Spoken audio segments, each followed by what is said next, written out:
2-3, mabuhay! So guys, nandito tayo ngayon sa National Bookstore E. Rodriguez para sa Sterling Beanie. So may promo kasi sila, ayan, nakikita nyo sa screen, basahin nyo na lang. So ito yung mga pinamili ko. Meron daw siyang isang Beanie photo card na kasama. Sa photo card na Beanie photo card.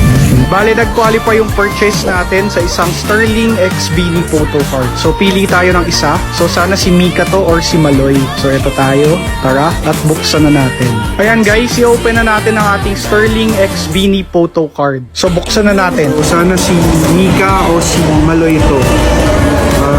Masaya tayo. Gupitin natin ng dahan-dahan. Mahirap na guys, baka magupit natin yung card. Anyway, buksan na natin. 1, 2. Oh, nakakangan. Ulit. 1, 2. Uy, si Master Joe. Okay lang. Malakas tayo kay Tito Boyet. So, okay. Master Joe nakuha natin. Please follow for more.